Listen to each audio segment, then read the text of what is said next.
Et si votre partenaire n'avait pas été choisi par votre cœur, mais par vos gènes?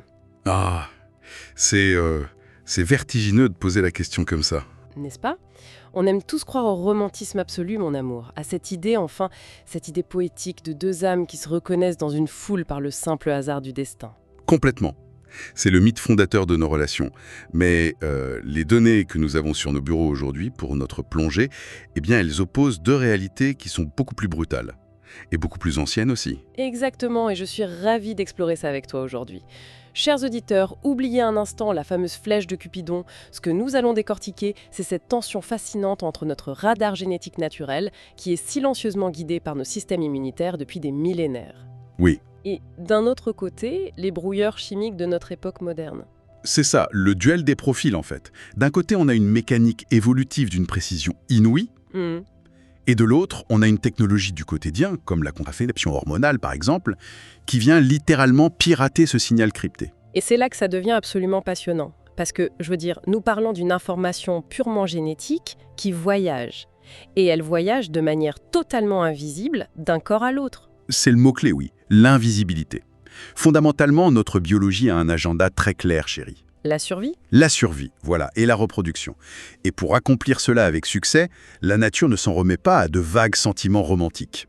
Elle utilise une communication chimique de très haute volée. Ce qui m'amène directement à cette fameuse communication chimique, mon cœur. Parce que, on est d'accord, on ne se promène pas avec notre code génétique imprimé sur le front. Heureusement d'ailleurs. Ni avec un code barre sur la nuque, tu vois. Mais dans les dossiers que nous avons analysés en préparant cette émission, il y a un nom qui revient sans cesse quand on parle de la science du désir. Oui, je vois très bien de quoi tu parles. L'estratétraénol. L'estratétraénol, ou EST en abrégé pour faire plus simple. Voilà. C'est ce que la biologie comportementale appelle une phéromone putative humaine. Putative, ça veut dire qu'on suppose son rôle de phéromone sans que ce soit validé exactement comme chez les insectes, c'est ça? Exactement. Concrètement, c'est un stéroïde endogène que l'on trouve dans les sécrétions féminines. Et, petite anecdote fascinante, la toute première fois qu'il a été identifié et isolé de manière vraiment formelle, Oui. c'était dans l'urine de femmes en fin de grossesse. Attends, dans l'urine de fin de grossesse. C'est quand même incroyablement contre-intuitif quand on parle de désir sexuel et d'attirance. Mais totalement. D'autant plus que, bien que cette molécule dérive des hormones sexuelles, elle n'a en fait aucun effet œstrogénique classique. D'accord. Elle ne modifie absolument pas le fonctionnement des organes. Son rôle est purement, communicationnel. C'est un signal olfactif imperceptible. Imperceptible, donc ça n'a pas d'odeur consciente. C'est ça. Il est capté par la muqueuse nasale masculine et il va directement dialoguer avec le cerveau sans même passer par la case de la conscience. C'est vertigineux, c'est comme un signal Wi-Fi auquel notre conscience n'a pas le mot de passe, tu vois. J'adore cette image. Mais auquel notre neurologie se connecte de façon automatique. D'ailleurs, les sources décrivent une expérience en laboratoire très précise pour tester cela. Une étude en double aveugle sur 76 hommes hétérosexuels. Et le protocole m'a vraiment fascinée. En effet, parce qu'on ne peut pas juste demander à quelqu'un est-ce que vous vous sentez plus attiré aujourd'hui ? Bah non, c'est trop subjectif. La science a besoin de mesures objectives, de data. Les chercheurs ont donc exposé ces hommes à l'inhalation d'EST ou bien d'un simple placebo. Pour pouvoir comparer. Voilà. Et sous l'influence de cette substance, ils ont été soumis à une tâche de modélisation comportementale qu'on appelle en anglais le delay discounting. C'est ce qu'on traduit par la dévaluation temporelle, c'est ça ? Exactement. Et c'est là qu'il faut vraiment qu'on explique la mécanique à notre communauté, mon amour, parce que les termes techniques peuvent vite devenir un peu obscurs. Je te laisse faire. Tu expliques ça très bien. Merci. Alors, la dévaluation temporelle, c'est un concept d'économie comportementale. C'est le principe de vous offrir un choix. En gros, voulez-vous une petite récompense tout de suite ou une plus grande récompense, mais plus tard ? C'est le fameux test du chamallow qu'on fait aux enfants, mais appliqué aux adultes. C'est exactement ça. Sauf que dans cette étude, la récompense n'était pas financière, ni sucrée, mais sexuelle. Oui. Les hommes devaient choisir entre voir une image érotique, mais floue, pendant une fraction de seconde immédiatement, Immédiatement, voilà. ou bien attendre un certain temps pour voir une image beaucoup plus nette et pendant plus longtemps. C'est vraiment le dilemme parfait. C'est un test de la gratification différée. Intuitivement, on pourrait se dire qu'une phéromone sexuelle, ça rendrait un homme, disons, frénétique et impulsif. Oui, qu'ils cliqueraient compulsivement pour avoir l'image tout de suite, même si elle est floue. Exactement. Mais si on comprend bien l'algorithme utilisé par les chercheurs, ce n'est pas du tout ce qui se passe. La phéromone n'agit pas comme un interrupteur d'impulsivité. C'est la différence, en fait. C'est comme choisir entre se jeter sur un fast-food tiède tout de suite, par pure urgence, Ah oui? ou accepter de patienter 1 heure de plus, parce qu'on sait qu'un dîner étoilé Michelin nous attend. L'estratétraénol ne donne pas envie du fast-food, il focalise l'attention sur le dîner étoilé. C'est une excellente analogie, mon ange. Et c'est très précisément ce que prouve la modélisation computationnelle dans cette étude. Parce que l'informatique vient en renfort de la biologie, là. Absolument. L'informatique moderne nous permet d'aller au-delà de la simple observation à l'œil nu. Les chercheurs utilisent ce qu'on appelle un modèle d'escompte hyperbolique. Oula, Oui, ça sonne compliqué, mais ça sert simplement à séparer mathématiquement deux choses. L'impulsivité d'un côté et la motivation pure de l'autre. d'accord, je vois. Le modèle calcule une métrique qu'on appelle l'air sous la courbe, qui représente, disons, la valeur globale que le cerveau accorde à la récompense. Et il y a un autre paramètre qui évalue la constance de la prise de décision. Donc, si je résume, l'algorithme démontre que l'impulsivité reste plate, les hommes exposés à la phéromone ne deviennent pas plus instables ou plus impatients. Pas du tout. Par contre, cette fameuse R sous la courbe, elle explose littéralement. Il valorise soudainement beaucoup plus la récompense lointaine, mais qui est qualitative. Parfaitement résumé. L'estratétraénol accroît sélectivement la motivation sexuelle à long terme. Les hommes sous l'influence de cette molécule préféraient délibérément, calmement presque, attendre plus longtemps pour obtenir un accès visuel de meilleure qualité. C'est fascinant.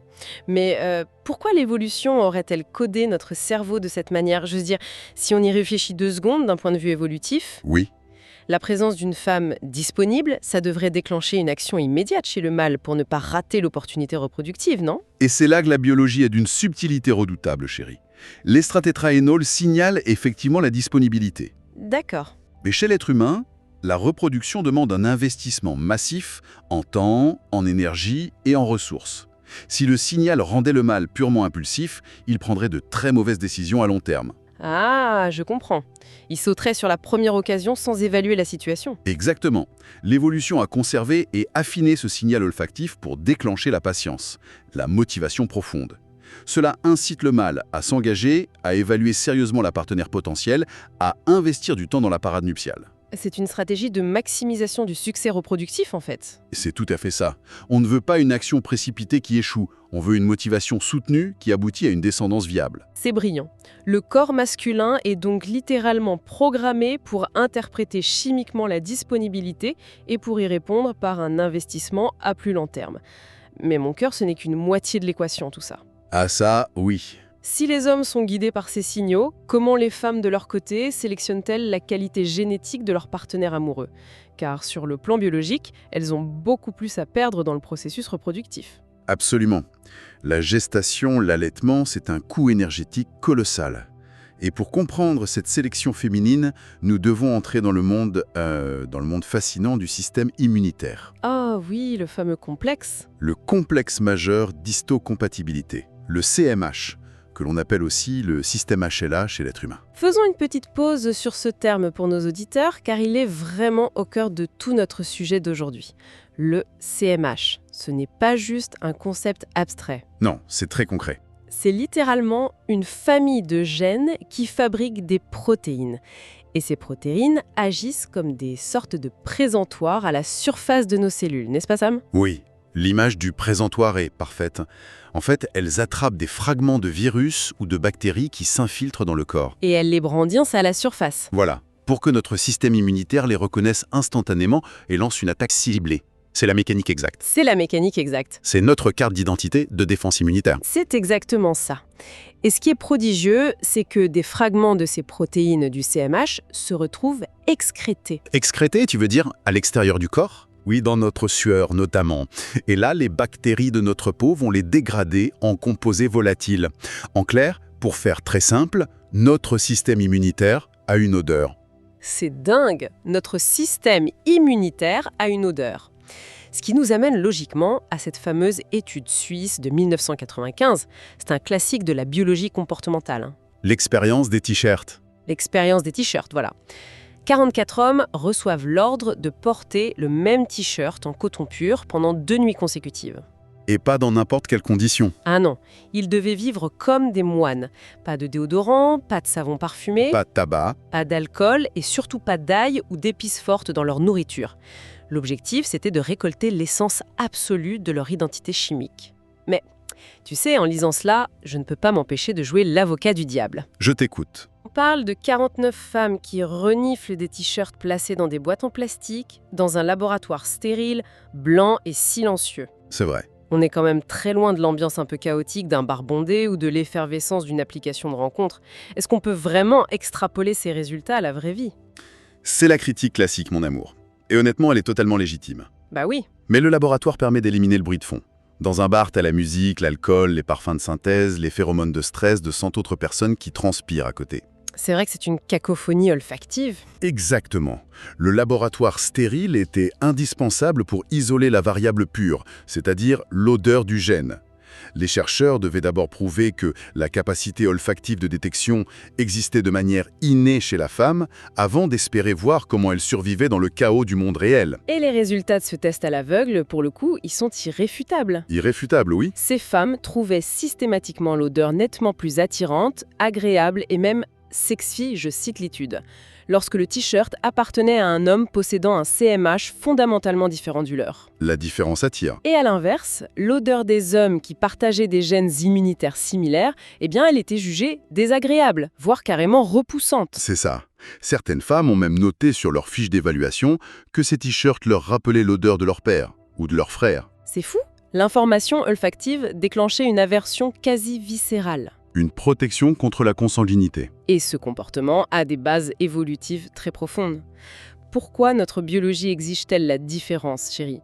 Il y a plusieurs mécanismes explicatifs, non? Il y a 3 piliers évolutifs majeurs en jeu. Le plus évident, c'est la création d'un bouclier immunitaire robuste pour la descendance. C'est-à-dire? Imaginons, si je possède des gènes qui me protègent très bien contre certaines souches de la grippe, mais que je suis vulnérable au choléra, et que je choisis un partenaire avec exactement le même profil immunitaire que moi. Eh bien, nos enfants auront la même faille. Ils seront vulnérables au choléra eux aussi. Exactement.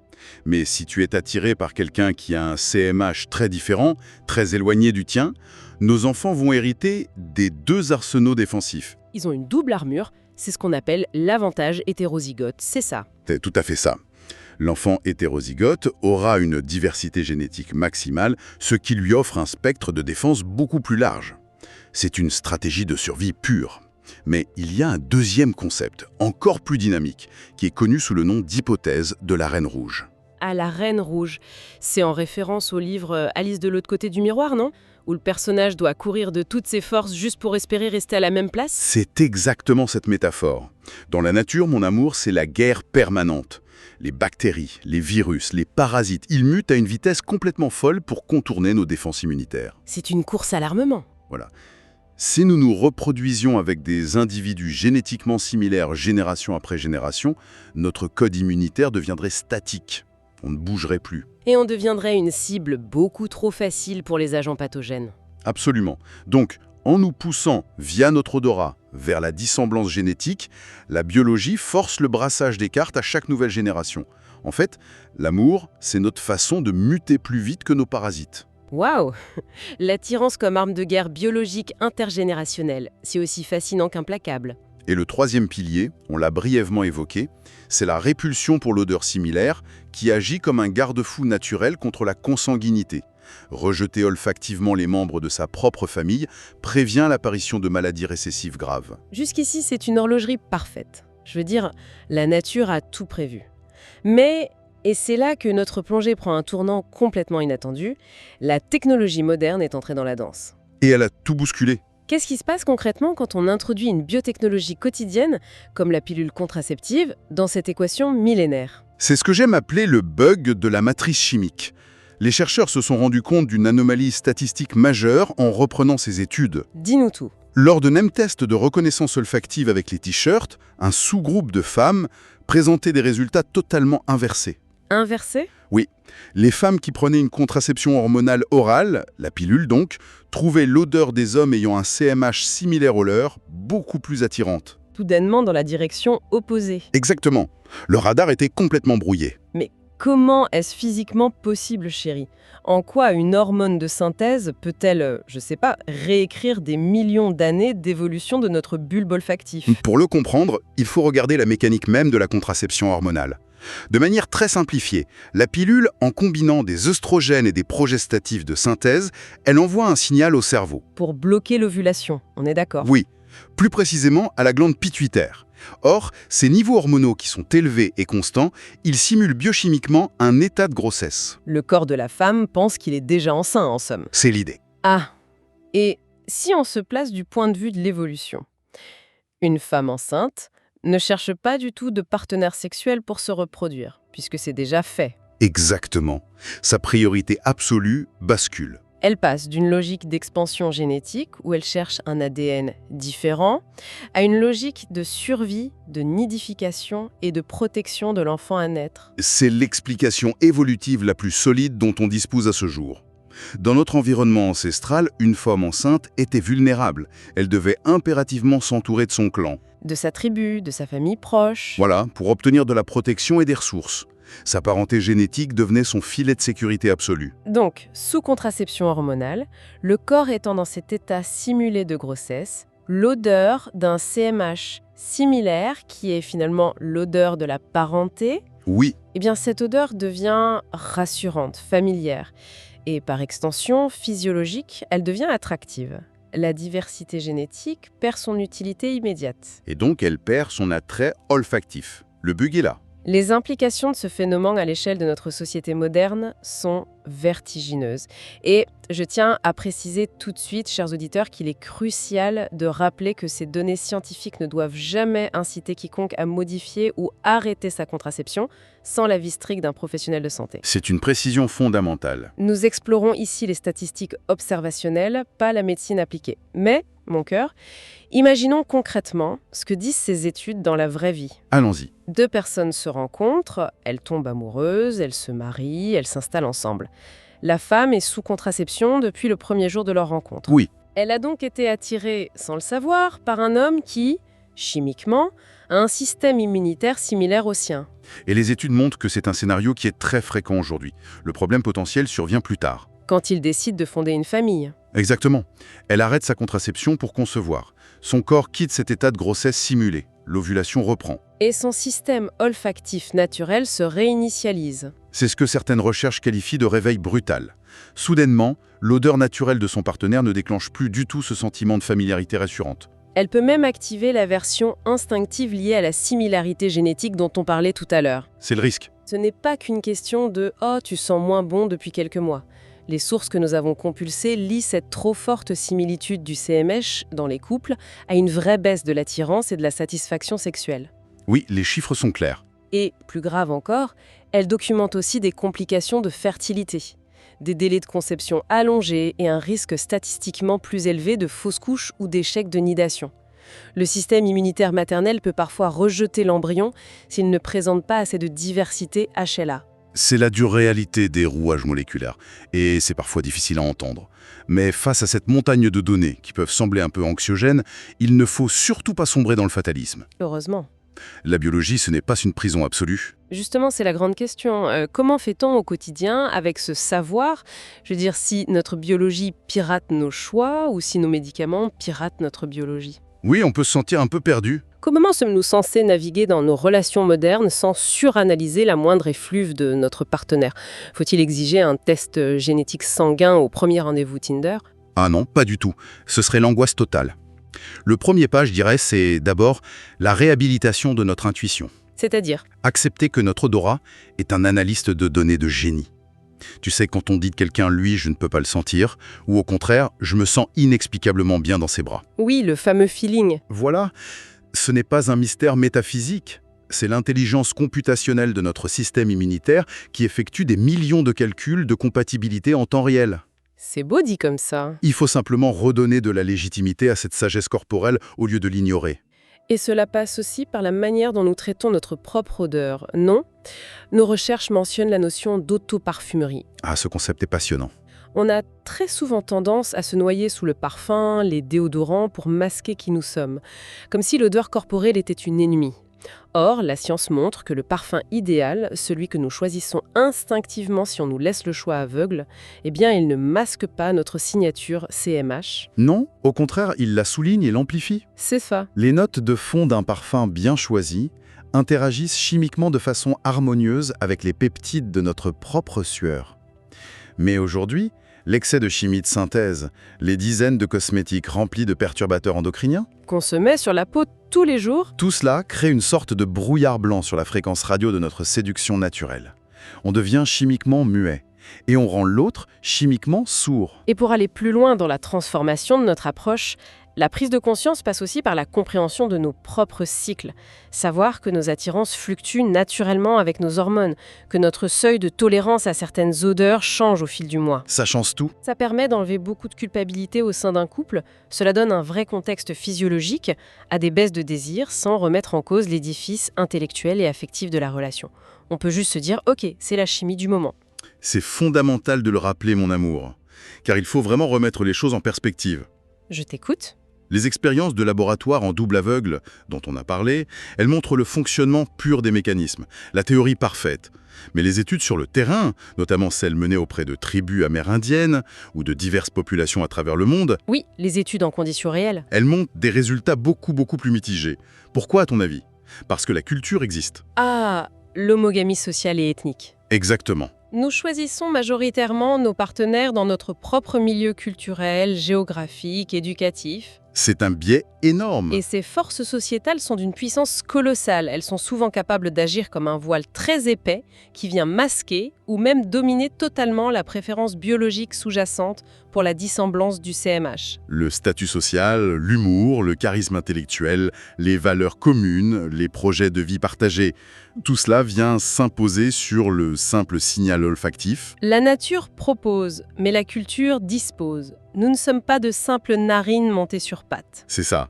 La chimie initie le désir, elle l'entretient peut-être dans les strates inconscientes, mais l'amour, le vrai, se construit sur l'attachement volontaire et intellectuel. Ce qui amène quand même une réflexion fascinante sur l'avenir de nos interactions, chérie. À l'heure où les algorithmes dirigent absolument tout, nos recommandations musicales, nos choix de films, Où la modélisation peut calculer notre motivation sexuelle. voilà, où le delay discounting peut être mathématisé avec précision, est-ce qu'on se dirige tout droit vers des applications de rencontres basées sur notre profil immunologique? Va-t-on swiper à droite sur des allèles HLA plutôt que sur des photos de vacances à la plage? Eh bien, techniquement, c'est déjà en cours de réflexion et de développement dans certaines startups. Sérieusement? Oui, si la science prouve que la dissemblance du CMH favorise une meilleure santé de nos descendants et une meilleure résilience de l'attraction chimique à long terme, la biotechnologie s'en emparera inévitablement, c'est sûr. C'est logique d'un point de vue business. On pourrait voir l'émergence d'algorithmes de matching immunitaire par envoi d'échantillons de salive. Ce serait, paradoxalement, l'utilisation de la technologie la plus pointue pour nous ramener à l'instinct le plus animal de nos ancêtres. C'est le serpent qui se mord la queue. On éliminerait les biais cognitifs et visuels pour laisser parler la compatibilité cellulaire la plus profonde. C'est un horizon qui, personnellement, bouleverse ma définition même du libre choix. Cette plongée modifie irrémédiablement notre regard sur les relations humaines. C'est certain. Mais si l'on doit retenir une chose de toutes ces données ultra complexes que nous avons brassées aujourd'hui, c'est que la biologie n'est pas le scénariste tyrannique de notre romance. Non, loin de là. Elle dicte les paramètres de base, oui, les conditions initiales, mais elle ressemble davantage à la partition invisible sur laquelle nous improvisons la plus complexe et la plus belle des musiques, à deux. Je n'aurais pas pu dire mieux, mon ange.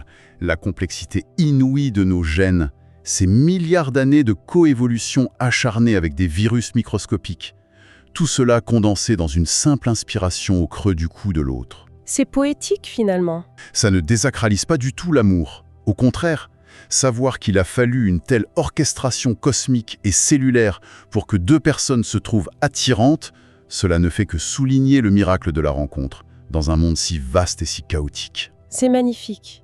L'ignorance n'est pas le prérequis du romantisme. La compréhension scientifique a sa propre poésie, vraiment. Alors, chers auditeurs, qu'en pensez-vous de tout ça?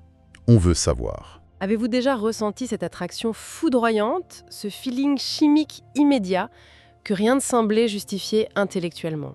Ou au contraire, avez-vous déjà ressenti cette répulsion instinctive totalement inexplicable face à quelqu'un de pourtant parfait sur le papier? Prenez le temps de partager vos expériences et vos réflexions dans les commentaires de cette exploration. Nous lisons vos histoires avec une immense passion à chaque fois. Et si cette plongée au cœur de vos cellules vous a captivé autant que nous, pensez à liker et à soutenir notre travail, ça nous aide énormément. Et attends, avant de nous séparer, je veux vous laisser sur une ultime pensée, une réflexion vertigineuse tirée de la toute fin de nos sources. Oh, le petit secret de fin, vas-y. Nous avons beaucoup parlé du choix en amont, avant l'acte amoureux. Mais il s'avère que la sélection biologique continue de s'opérer dans le plus grand des secrets, bien après la rencontre physique. Attends, tu veux dire que le système continue de trier une fois que la décision consciente est prise et que l'acte a eu lieu? Exactement. C'est ce que la biologie de l'évolution appelle le choix cryptique féminin. Cryptique. Oui. Au niveau strictement microscopique, à l'intérieur du corps, ce ne serait pas systématiquement le spermatozoïde le plus rapide ou le plus fort qui gagnerait la course de manière hasardeuse. Mais on nous a toujours appris la loi du plus fort pour les spermatozoïdes. Je sais, mais les études les plus récentes suggèrent que l'ovule lui-même n'est pas passif. En relâchant des substances chimiques spécifiques, des chimioattractants, l'ovule est capable d'influencer directement le comportement des spermatozoïdes. C'est incroyable. L'ovule sélectionnerait activement, chimiquement, le spermatozoïde porteur du CMH le plus compatible pour maximiser les chances de succès de l'embryon.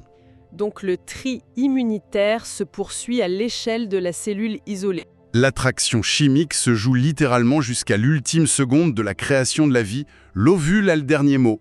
Le libre arbitre de nos propres cellules, le choix souverain jusqu'au dernier instant microscopique. C'est la conclusion parfaite de cette aventure, mon amour. Je suis bien d'accord. Merci de nous avoir suivis, vous tous, dans les méandres de notre biologie. Continuez à faire des choix éclairés, à aimer avec votre cœur, votre tête et surtout, faites confiance à votre nez. À la prochaine. À très vite.